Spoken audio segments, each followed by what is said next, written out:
Hello, and welcome to Tarot and Attachments.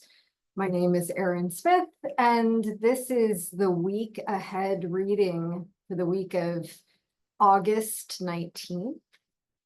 I'm going to be consulting the cards and asking what it is that would be most beneficial for us to know, understand, or do in order to align with our highest good this week. Let's just see what message might come through the cards regarding that question. So I'm going to go silent and I'm going to concentrate while I shuffle.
I'm just going to say a prayer.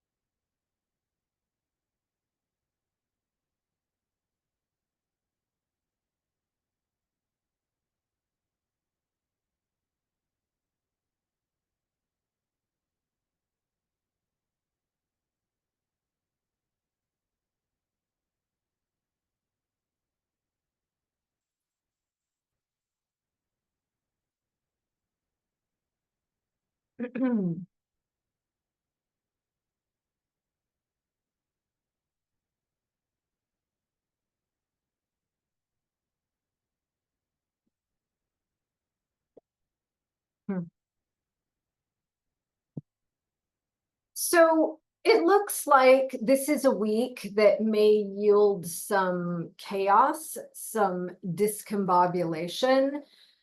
Wand energy is passion, creativity, and life force energy.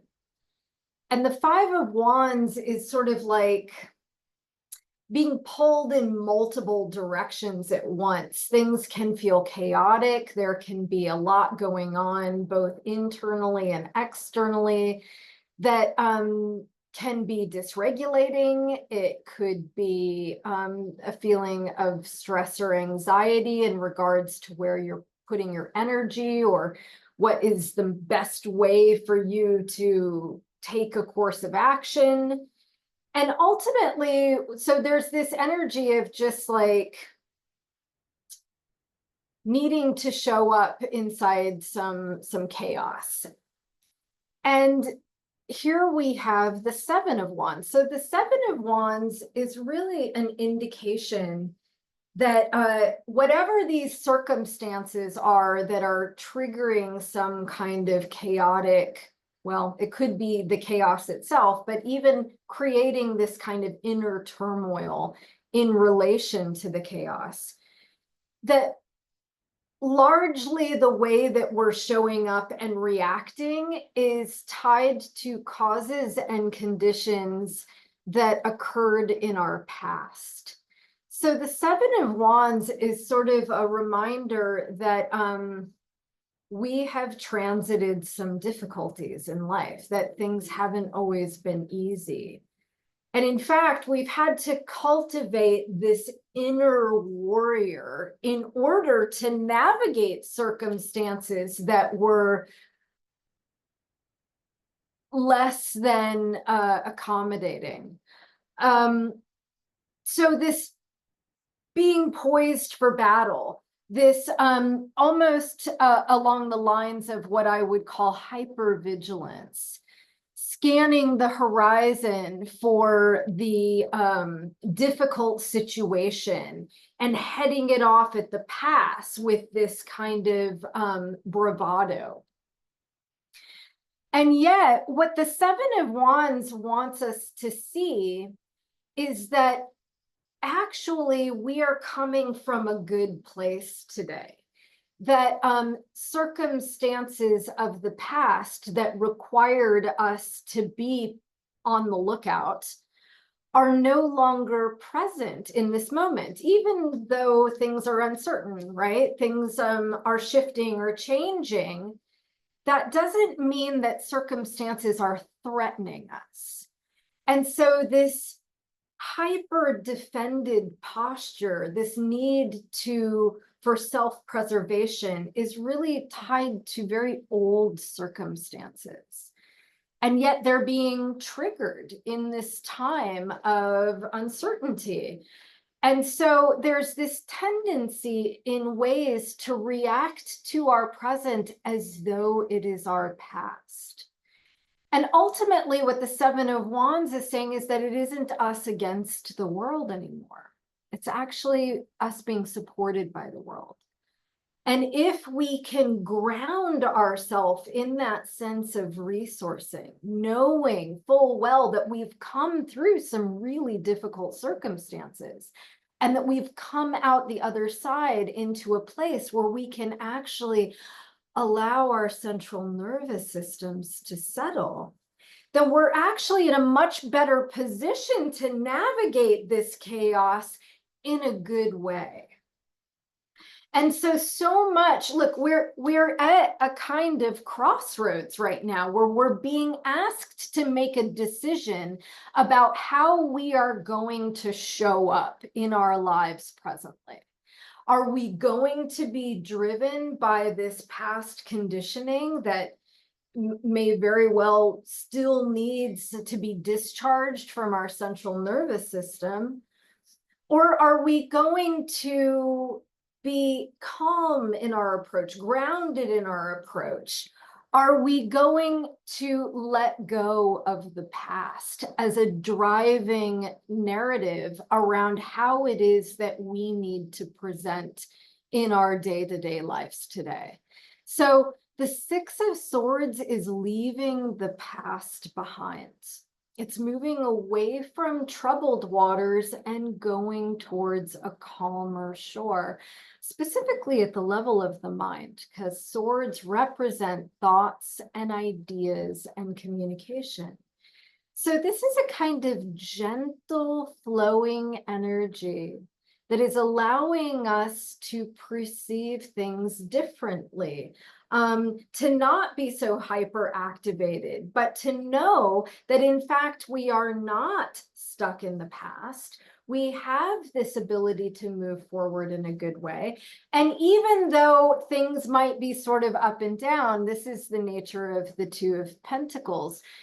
While it is saying that we are at this crossroads and we get to sort of make a decision about how it is that we're going to move forward, it's also a reminder that it's okay if we fall back into some old behavior on occasion, that actually doesn't mean that we're still entirely governed by the past. You know, old habits die hard.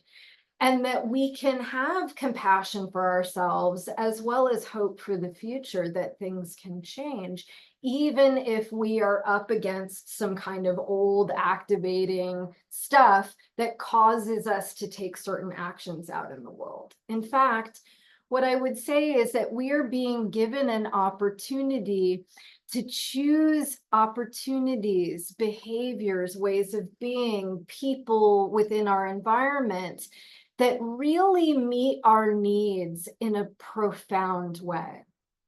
So aces are like the highest octave of an energy. It's like getting a divine download from the universe. It's like being presented with this miracle. And in this case, pentacles represent the physical, tangible ways that we get our needs met in the world. They are of a material nature. It's often why they're associated with money or career, or the body. They often relate to our health, our sense of well-being, the ways that we feed ourselves, the ways that we are resourced in the world. And what the Ace of Pentacles is saying is that we now have the opportunity to get our needs met in the best possible way when we are released from reacting to circumstances as though we are stuck in some habit pattern from the past. And even as we're letting it go and you know, occasionally bumping up against that familiar undulating back and forth sensation, we are making real strides. We are in a position to care for ourselves in the best possible way. So I hope that that was helpful, and I hope that that will give you a kind of vision for how to move throughout your week, how you might meet challenges that arise, and cultivate some awareness and compassion for yourself and your automatic reactions, and give yourself the space to choose differently. Many blessings.